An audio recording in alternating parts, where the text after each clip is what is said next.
Praise the Lord everyone, God bless you all.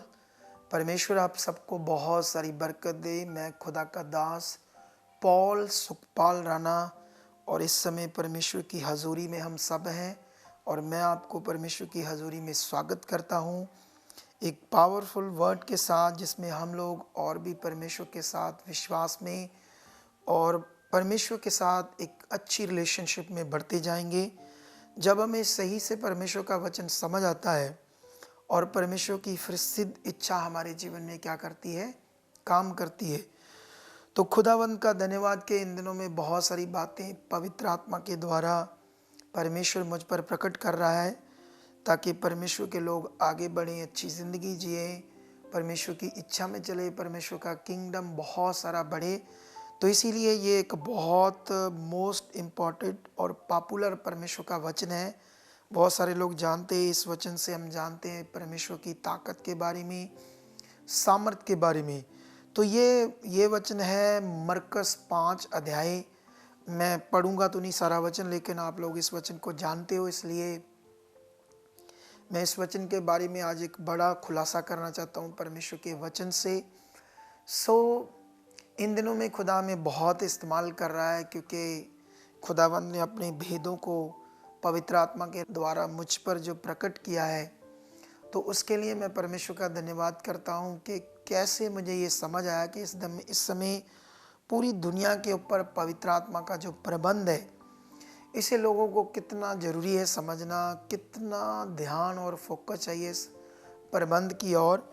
अगर आप हमारी मिनिस्ट्री की इस वीडियो को पहली बार देख रहे हैं, तो आप हमारी मिनिस्ट्री की बहुत सारी टीचिंग्स, मीटिंग्स को देखना, आपको बहुत कुछ समझ आएगा परमेश्वर के राज्य का। हम स्टार्ट करेंगे परमेश्वर का वचन।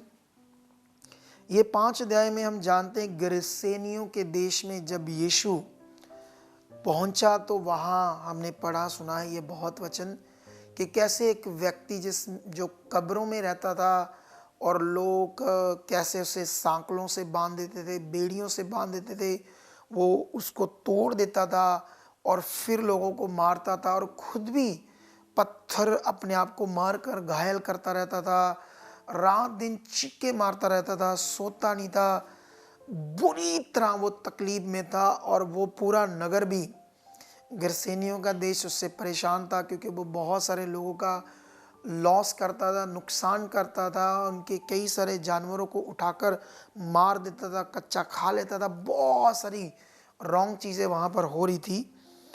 तो यीशु मसीह वहाँ जब पहुँचा, तो हम ये 5 अध्याय में जब पढ़ते हैं, तो वो कब्रों से निकलकर दौड़कर यीशु मसीह के पैरों पर आकर गिर जाता है और कहता है, परम प्रधान के परमेश्वर के पुत्र, तू मुझे क्यों पीड़ा, क्यों दुख देता है? क्योंकि वचन ये कहता है कि यीशु मसीह ने उसे, उस मनुष्य के अंदर से उन दुष्ट आत्माओं को बाहर निकलने की आज्ञा दी थी, इसलिए उसने कहा, मुझे क्यों दुख देता है? अब सवाल ये है, क्योंकि शैतानी आत्माएं हैं। हम जानते हैं कि वो गलत चीज़ है। हम जानते हैं कि जब यीशु मसीह जर्दन से आत्मा से भरा हुआ जर्दन नदी से आया, तो आत्माओं से जंगल में ले गया। 40 दिन 40 रात यीशु जंगल में आत्मा के खाने में रहा। लेकिन यीशु ने लिखा, शैतान उसकी वेट कर रहा था, कैसे गुमराह करना है। अब यीशु के सामने शैतान क्या कर रहा है? उसे गुमराह करने की कोशिश कर रहा है और गलत वर्ड देकर, लालच देकर उसे फंसाने की चीज़ कर रहा था। तो दुष्ट का काम है लोगों को फंसाना, गुमराह करना, गलत चीज़ें करना। तो यहाँ पर है ना, जैसे जब यीशु ने उससे निकलने का हुक्म दिया, तो उन दुष्ट आत्माओं से बात हुई, तो उन्होंने कहा, हम सेना है। फिर उन्होंने कहा, हमें अथाह कुंड में मत डाल, हमें इस सूरों, जो सूअर वहाँ चर रहे थे, उनके झुंड में, उन दुष्ट आत्माओं ने कहा, हमें जाने की, बैठने की आज्ञा दो। तो यहाँ लिखने में तो ऐसे समझ आ रही है कि यीशु मसीह ने उसे कहा, ठीक है ना, ऐसे समझ आ रही है। लेकिन कुछ ही मिनटों में जैसे दुष्ट आत्मा उस मनुष्य से निकलकर उन सूअरों के अंदर चली जाती है, तो बाइबल में लिखा, वो सारी जो सूअर थे वो लगभग 2000 के लगभग थे, तो उन दुष्ट आत्माओं ने क्या किया, उनको पहाड़ी से नदी में गिराकर सारे जो सूअर थे उनको मार दिया। अब सोचने वाली बात है, जैसे बहुत सारे लोगों के अपने अपने ओपिनियन है, अपने अपने एक्सप्लेन है। कई लोगों ने इस वचन के बारे में ऐसे बताया कि परमेश्वर सूरों से सूअरों से नफरत करता है क्योंकि वो अशुद्ध पशु थे, इसलिए यीशु चाहता था कि ये सारे मर जाएं, इसीलिए उसने आज्ञा दे दी। ठीक है, लेकिन ये हमारे अपने ख्याल है, हमारी अपनी सोच है। लेकिन जब इसको हम डीपली पवित्र आत्मा के द्वारा इस वचन को समझते हैं, तो इसके लिए हमें शुरू में परमेश्वर के वचन में जाना पड़ेगा, उत्पत्ति। तो उत्पत्ति हम जब एक अध्याय पढ़ते हैं तो 1 का 31 वचन पढ़ते हैं, यहाँ पर ऐसे लिखा है, तब परमेश्वर ने जो सब कुछ बनाया था सबको देखा, तो क्या देखा कि बहुत ही अच्छा है, तथा सांझ हुई, फिर भोर हुआ, इस प्रकार 6वां दिन हो गया। तो ये वचन हमें ये बताता है कि परमेश्वर ने सब कुछ बनाया, आसमान, पेड़ पौधे, पशु पक्षी, जानवर, उनको देखकर कहा, क्योंकि 6वां दिन है, ये 6वां दिन है, तो 6वां दिन पूरी तरह से जो कुछ बनाना था ब्रह्मांड के अंदर या पृथ्वी के ऊपर, आसमान में, सब कुछ कंप्लीट हो गया, जानवर से लेकर हर चीज़, सिर्फ इंसान को छोड़कर। तो यहाँ पर परमेश्वर ने कहा, जो कुछ मैंने बनाया और उसे देखा, कहा बहुत ही अच्छा है। इसका मतलब उसमें सूअर भी थे, चमगिद्दड़ भी था। तो अब परमेश्वर ने कहा बहुत अच्छा है मेरा बनाई हुई चीज़, तो वो अशुद्ध कैसे हो सकती है? जब परमेश्वर खुद अपने वचन से कह रहा है बहुत अच्छा, तो वो अशुद्ध कैसे हो सकती चीज़? तो अब सवाल है कि जब हम मूसा की व्यवस्था आती है तो उसमें परमेश्वर मूसा की व्यवस्था के द्वारा कुछ जानवरों को अशुद्ध कहा गया है। वाई? क्यों? पहले सब कुछ अच्छा था। हम जानते हैं कि जब आदम और हवा ने पाप किया, उसके बाद पृथ्वी श्रापित हुई, मनुष्य श्रापित हुआ। अब परमेश्वर का वचन ये कहता है, एकदम से परमेश्वर ने किसी चीज़ को भी अशुद्ध नहीं कहा। जब पृथ्वी पर पाप बढ़ने लगा, बहुत बढ़ गया, और उसके बाद नूह के समय में पूरी दुनिया खत्म हो गई, जानवर सब कुछ खत्म हो गया, तो फिर से हर चीज़ का वंश पैदा हुआ। अगर उनमें नूह के समय में जो सूअर या चमगिद्दड़ या कुछ और जानवर अगर अशुद्ध थे तो परमेश्वर को मरने देने चाहिए थे फ्लड में, नूह के समय में। लेकिन परमेश्वर ने इन्हें भी नूह की किश्ती में, जहाज में लेकर गया ताकि ये वंश चले। इसका मतलब अगर वो अशुद्ध है, परमेश्वर उससे नफरत करता है, तो परमेश्वर उनको किश्ती में, जहाज में क्यों लेकर गया? ताकि सूरों का वंश, चमगिद्दड़ का वंश, जितने भी मूसा की व्यवस्था में कुछ जानवरों को, पक्षियों को ऐसे अशुद्ध कहा गया, तो उनको क्यों परमेश्वर ने बढ़ने दिया ना? खत्म होने देता उनका वंश परमेश्वर। इसका मतलब क्या है? इसका मतलब जब पृथ्वी पर बहुत अपराध बढ़ने लगा, लोगों को ये नहीं पता था पाप क्या है, गलत क्या है, सही क्या है, अशुद्ध क्या है, पवित्र क्या है, उस समय परमेश्वर ने व्यवस्था देकर अपनी इच्छा से अशुद्ध और शुद्ध चीज़ों में अंतर बताना शुरू किया।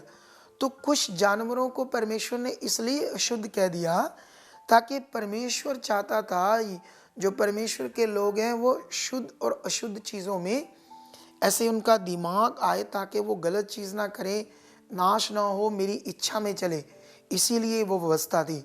हम जानते कि उस व्यवस्था के द्वारा कोई धार्मिकता नहीं थी। अगर उस व्यवस्था से धार्मिकता होती तो फिर यीशु मसीह का पृथ्वी पर आने की ज़रूरत नहीं थी। तो व्यवस्था एक टाइम तक दी गई।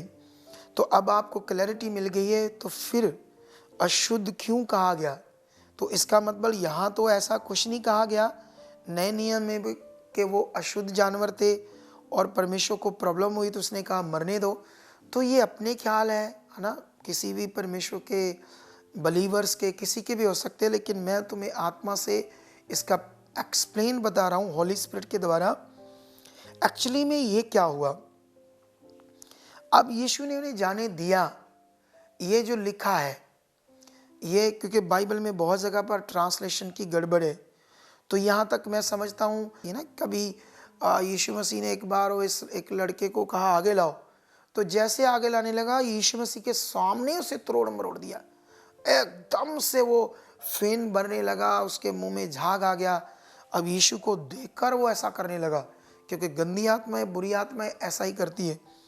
तो हो सकता है ये जो अपनी इच्छा चाहती थी, क्योंकि उन्होंने पहले से ही सोच लिया था कि ये जो बड़ा काम है, कि इतना वो एरिया प्रभावित था उस दुष्ट आत्मा ग्रस्त आदमी से, मनुष्य से, इतना उसने नुकसान किया, लोगों का टांगे तोड़ दी, बाजू तोड़ दी, जानवरों को मार दिया, इतना नुकसान कर दिया, इतना उसे बांधा गया सांकलों से, बेड़ियों से, वो तोड़ देता था। लोग दुखी थे, उधर एरिया में नहीं जाते थे, सोच रहे थे कैसे सोल्यूशन हो।